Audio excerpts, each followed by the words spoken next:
Ich freue mich sehr, dass Sie mich eingeladen haben. I'm very happy that you have invited me and would like to thank you. Let me start with a quote from my book. In objective terms, dementia is nothing that one should be ashamed of. Everyone can suffer from dementia without having to be blamed for its symptoms and deficiencies and defects associated with this disease are not under one's control. It's not your fault if you forget dates or people, if you lose your sense of orientation all of a sudden, and if things that were routine at one time become difficult or impossible. If you don't function the way people expect you to and the way you expect to function. I had the same experience. For a long time, I didn't know how to handle the diagnosis. I was ashamed. I just could not make myself pronounce the word. What should I have said? Listen, I've received a diagnosis. I suffer from DLB, dementia with Lewy bodies. When you hear the word dementia, you're thinking of a very old person who is helpless, who is confused. No, ladies and gentlemen. Dementia also has a beginning, a start. It's a new life, a completely different life that follows the diagnosis. I was given that diagnosis 6 years ago. But who was I? I was a simultaneous interpreter. My field of work, and this is ironic, was neurology. This was my specialty. Terms like MS, dementia, stroke, the technical terminology, these were terms that I knew by heart. Pharmaceutical companies, international conferences were part and parcel of my profession, multitasking. Obviously, this was what was expected from me, and the interpreters in the booth will certainly know what this means. Then there were the first symptoms that came very slowly, gradually. I remember quite well the last major conference that I worked for was MS, multiple sclerosis. I spent days sort of going through the technical terminology. And it worked quite well.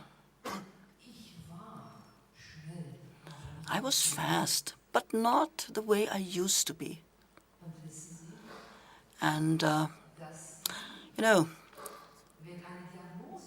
when a diagnosis can be made very early, you register your deficiency and you reflect on them and you think about why, what's the reason for this.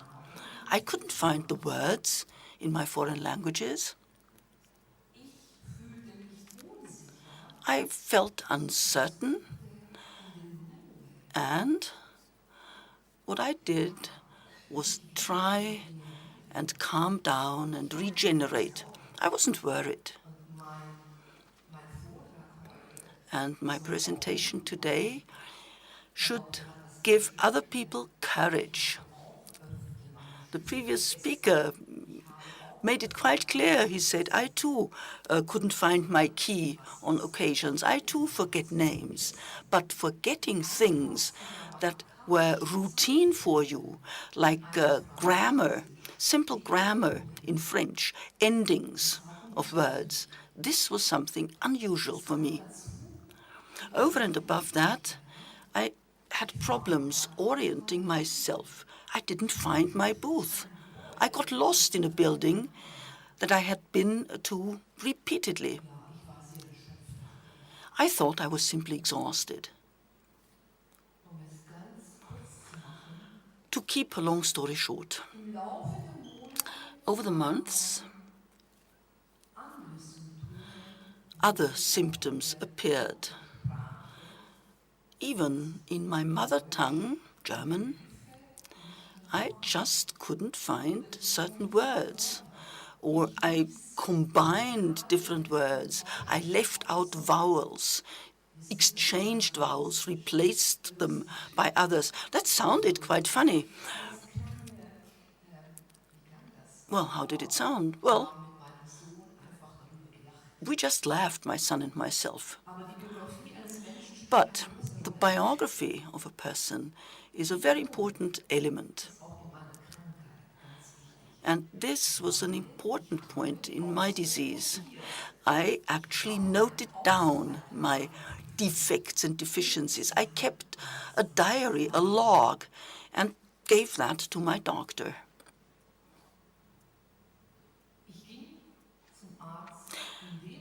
I visited my doctor when I could no longer write things on my laptop. Everything looked strange, the keys, the letters, and it got worse. There were the first visual hallucinations. And at that moment, I thought, this cannot simply be a burnout. Even though you have considerable medical knowledge, you go and see an expert, a medical doctor. In my book, I give a very detailed description of how physicians don't always take patients seriously. It was a burnout. For 1 year, I was told burnout. I took long walks. I was told to relax, to take walks with my dog, and whatnot. And I trusted them.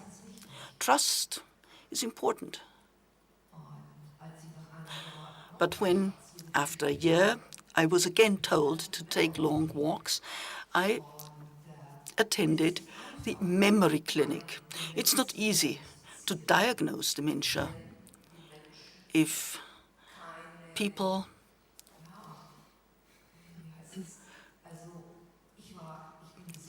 well, how should I put it? I was healthy.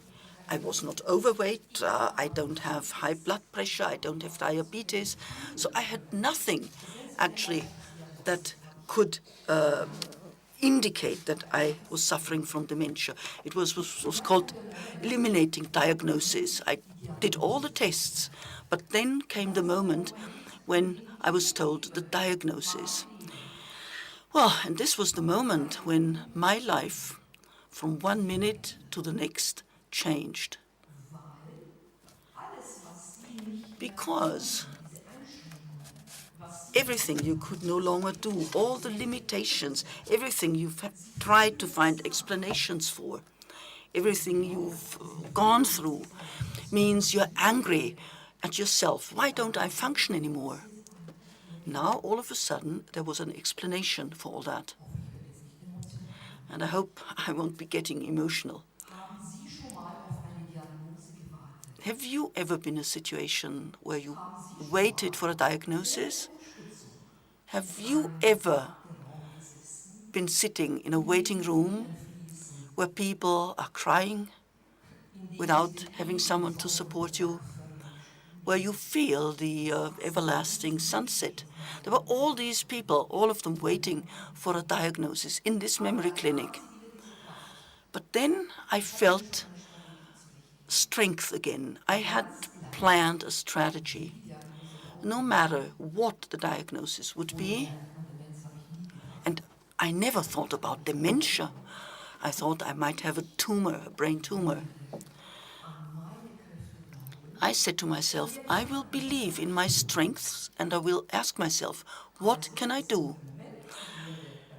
So I was called into the office by a doctor who had seen me previously. And that, of course, was a very stressful moment. I was there all by myself, no one accompanying me. And neurologists and psychiatrists never expect that. They always expect patients to come with an accompanying person. And then the question was, do you really want to know? Do you really want to know? I see you've come here all by yourself. And I said, yes, I have to know.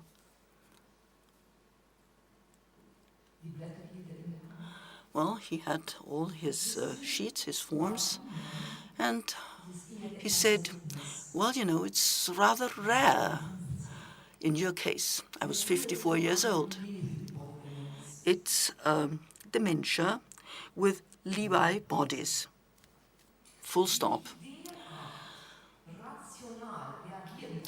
I don't know how I could happen in a completely rational manner.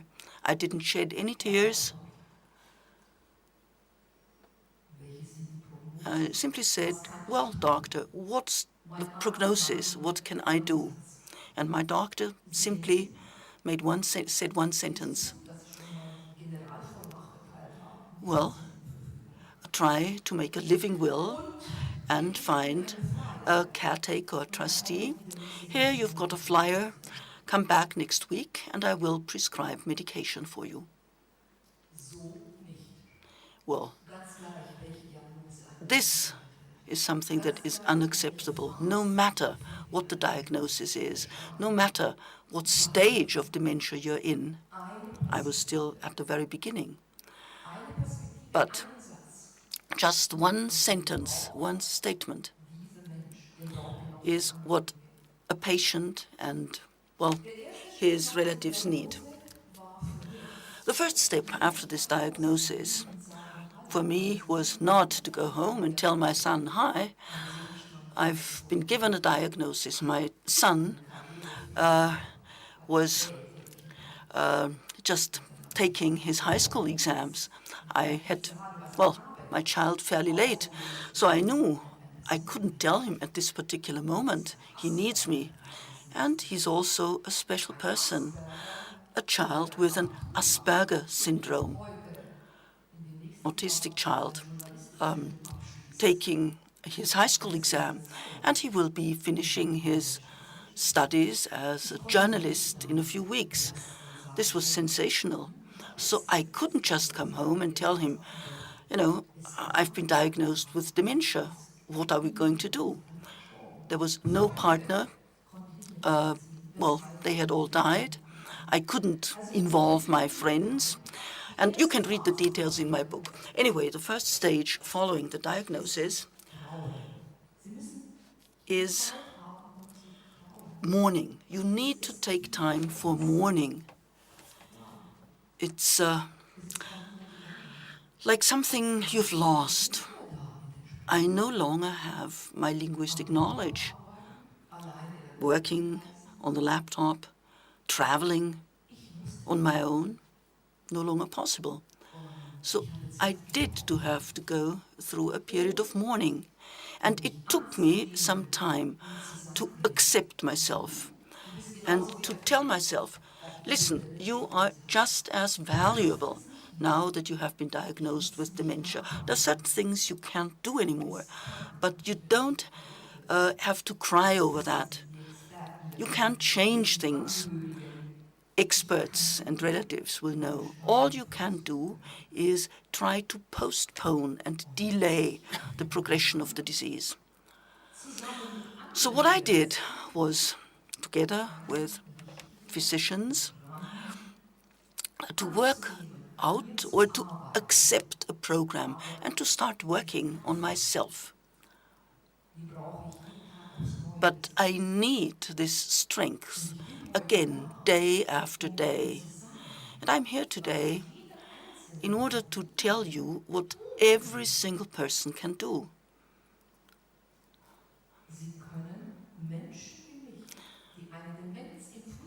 when there are people like myself in the early stage of dementia, you can treat them on an eye-to-eye level, like normal people. And you can see that these people still have a lot of resources. And I don't want the doctor to ask me, well, have things become worse? What is it that you can no longer do? My doctor treats me differently. You know how we meet? We meet with our dogs in a special waiting room where the floor is carpeted, a sort of grass carpet, and the two of us are sitting there, he with his retriever, I with my bobtail. And he talks to me, asking me, what did you do? Where did you go? Did people listen to you? What about your diet? And we spend half an hour, 45 minutes, perhaps talking. And then he asks me, anything special you noticed?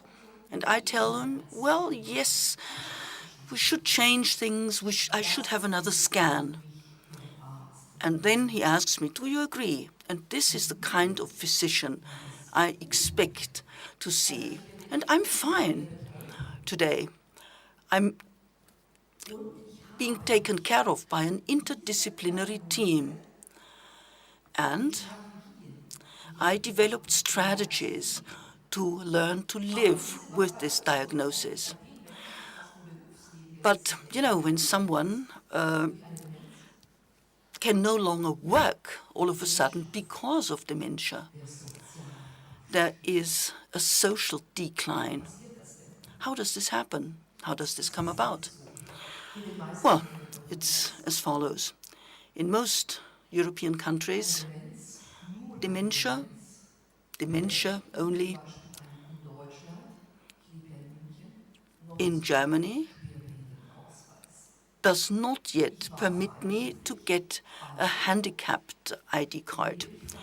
I worked as a freelancer, so I had to use up my savings. And unless I'm integrated, well, I'm a burden for the state.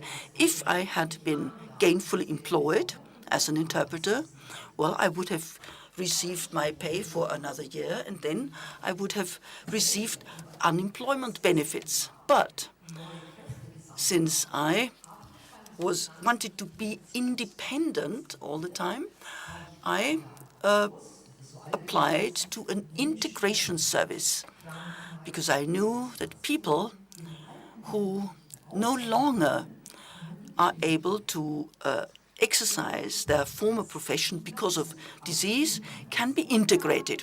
So anyway, I went to this service with all my documents. I applied for an appointment and I told them I want to work, but I can no longer work in my profession.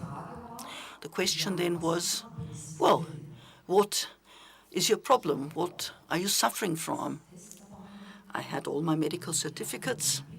They just looked at it briefly, and the lady there didn't understand what it meant. She just saw dementia, and she said, you have Alzheimer's. There's nothing we can do. You can't do anything. So what do you want here? I told her that there were various forms of dementia. And I'm telling you as well, if there is an early diagnosis of dementia, an active program helps to delay the progress of the disease for a long time. I want to be integrated in society. I want to work. So this lady at the integration office listens to me, and then she says, well, this is something you have to go to the media with. I never had such a case. A person with this diagnosis wishing to work, going to the media, the print media, I don't want that. What I want is you help me so that at the beginning, at least I can be working for a few hours. I need to know how good my memory still is, what it can cope with. I mean, after all, you're an integration service. Then the question was, why do you want to do that at all? And my answer was, at the age of 54, I still feel too young. And I want to, give meaning to my life. I still have resources. And the response was terrible. It was shattering. Well, you can do voluntary work. You will get nothing but a coffee. But, you will do something meaningful. Well, this was a complete failure. I wrote the book 4 years ago, and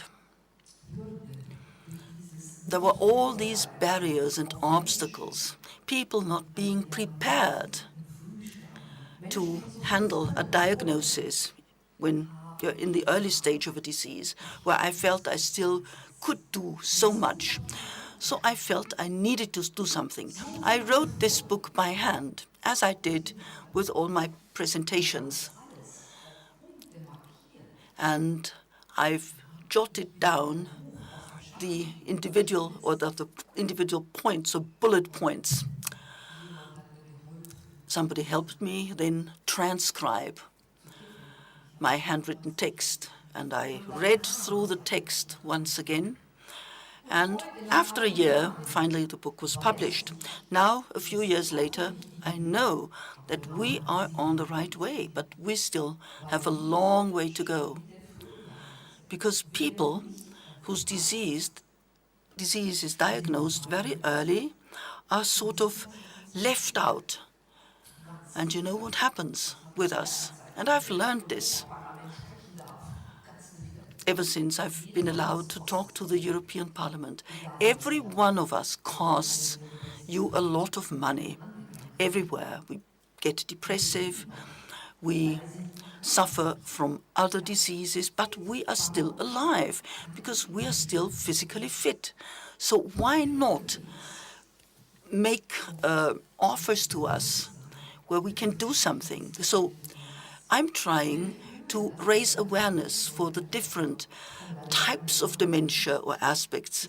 I can't remember names anymore, but a doctor talked about the demographic change. Well, fine, this is all true. But there is a minority that is growing bigger, and these are people who are diagnosed with dementia early and can be diagnosed at an earlier stage. And people even who want to know. And what happens with all these people? Let me just give you a figure.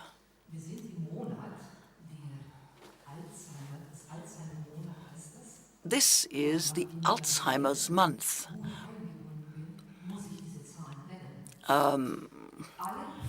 So let me give you a few figures. Every 4 seconds, the diagnosis, Alzheimer's disease, is made globally. 1 every second. I have another figure. Every day, it's 64,800 new cases of dementia. This is a huge figure. I'm saying this not in order to scare you. Rather, I want you to reflect, to stimulate your self-reflection. You don't have to be 50 or 60. Start at the age of 30. Try to think about what you can do preventively. What can society do? How can you prepare? My commitment, apart from this book, I have tried to set myself a task to find a voluntary service. I now have social assistance. I can go and get food, and I'm left with 1.27 euros per day. I'm saying this with a certain sadness, but also with a certain amount of pride. Pride, because I can show people that I still have a lot of strength. And I'm saying this with some sadness, because society still is unable to assist us. It doesn't have to be dementia. It could be any other handicap, but every person should find a place in society. And I'm committed to this cause. I've been nominated to the board in Munich. Munich has the oldest Alzheimer's society. It's where Alois Alzheimer did his research. I saw his laboratory. The society has been in existence for 25 years, and I'm on the board of this society. And this really caused waves in Austria, in Switzerland, in Germany. Why? Apart from physicians, professors, or relatives of patients, never before had there been a patient on the board of this society. At the beginning, it was very difficult to overcome this skepticism and uncertainty on the part of other people. They didn't know how to, deal with me. Well, just the way you would deal with other persons. I feel the way you do, and I have an advantage. And that is, well, I forget things. Unpleasant things, well, I will have forgotten them a day later. I forget what I've been telling during an interview. But I know that whatever I'm saying is my innermost feelings. And I try to commit myself and get involved. And there are many people like myself throughout Europe in 34 countries. I don't know whether they have cooperated for 20 years or even longer. They have founded Alzheimer's Europe. It's part of ADI, it's Alzheimer's Disease International. I'm saying this for our foreign guests. So Alzheimer's Europe is the roof organization for all European countries, including Austria. And there's one delegate, a patient with dementia from each country, a person who can articulate him or herself. My friends are people who've had Alzheimer's for 10 or 12 years, and they talk the way I do. They have other deficits, but they can articulate themselves. And these people from all those countries nominated one person to speak up for our society once every 3 months in Brussels, in English. And there's one sentence that I say, nothing about us without us. And this is also part of our charter. In the Convention on Rights of Disabled Persons. And we are part of that group. So when you discuss dementia-friendly communities, no matter where, talk with us. We can tell you what ideal residences would be. What would I hope for? What does it mean, a dementia-friendly society? What needs to change? In our working group, with these people who have been diagnosed with dementia from different countries, we work out recommendations for politicians. And one of the most recent recommendations, and this is addressed to the doctors, even if you are not a neurologist or a psychiatrist, even if you are only a dentist, for instance, you should recognize the first symptoms of what we might call confusion, demential changes. You should take them seriously and delegate them, and not simply talk about burnout, depression, or telling the patient, well, it's quite normal at your age. What we expect is more, and you can learn that in workshops.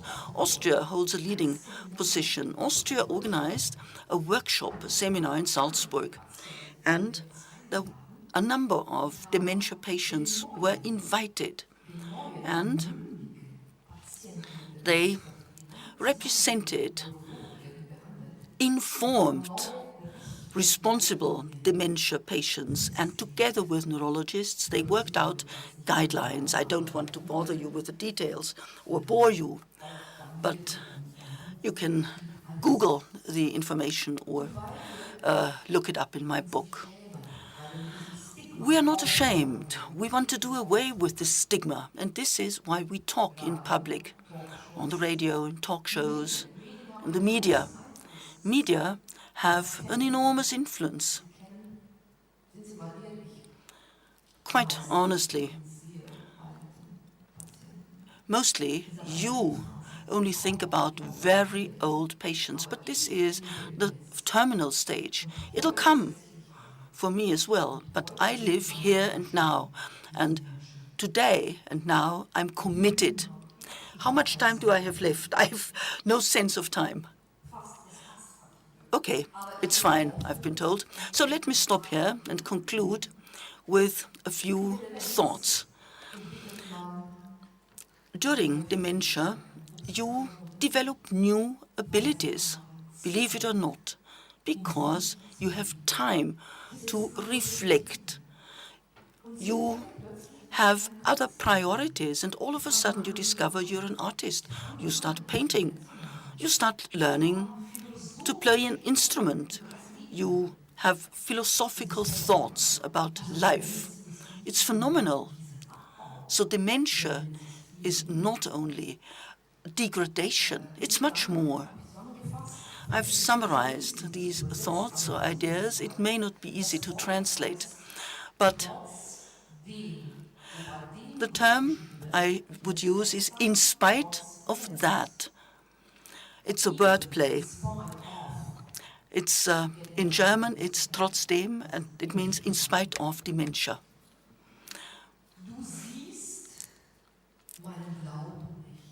You don't see my belief or my faith. You don't see my transformation. You don't see, you see your future.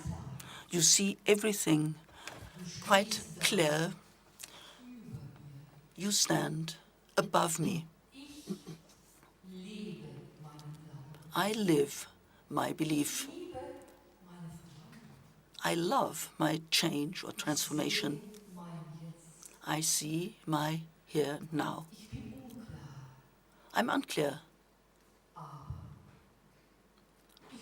But I stand beside you despite all that. Thank you very much.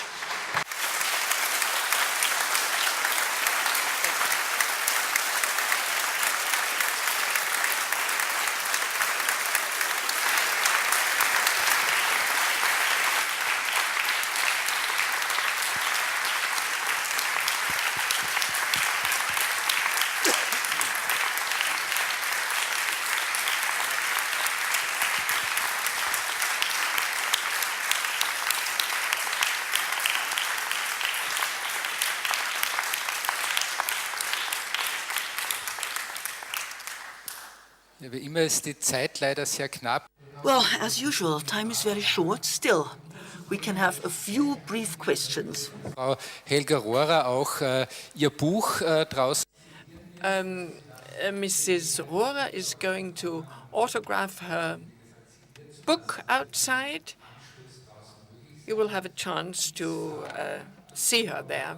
Any questions? Questions to Mrs. Rohra, to Mr. Villringer? We have not much time, but a little. I have a question to you. How do you prepare for your lectures? You said you tend to forget what happened 2 hours ago. You speak so well. You are such an excellent speaker. How do you prepare for your lectures?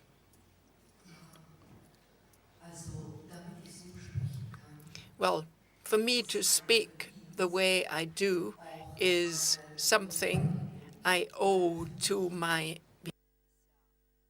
logopedist, because it's rhetoric. I've always been working with language. Language has been my instrument. So I see my logopedist, and I have material I use to practice. How do I practice for a lecture? The lecture is written one day in advance, one day before the presentation, because it wouldn't work if I did it earlier, because I would say something entirely different. And I don't look at my notes. I don't read out my notes. I have my cards, and I have bullet points, and it says there, for example, the different phases of dementia, and that reminds me of what I want to say. Sometimes I tell my son, I ask my son if what I'm saying isn't one-sided, because I have to adapt to my audiences. I was invited by a monastery in Styria. I was speaking to nuns there, and I focused on my religious belief. Today, I knew that the audience would be quite different, and the title of my presentation is My Life, and my life has been extremely complex.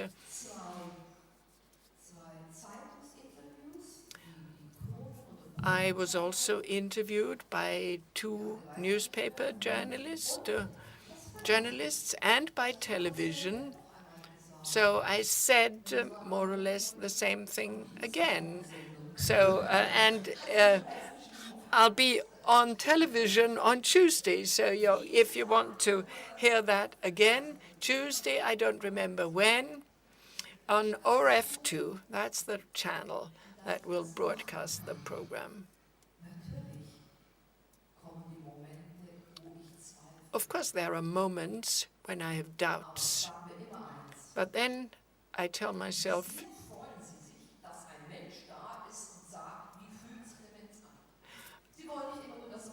the audience, they don't only want to read the book, they want to hear me speak, and they want to see what I feel and what I'm like. And that is so rewarding for me, that stimulates me, and this is what I want to pass on.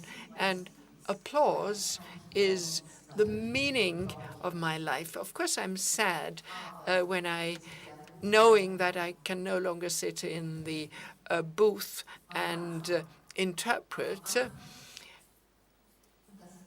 At the beginning, you probably have read about that. At the beginning, you start crying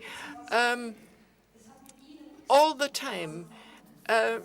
Someone puts a question to you, and you start crying because you are so sensitive. Your life has been turned around completely, and the clock has been turned around, and the clock keeps running. I never think about the moment when the clock will stop running.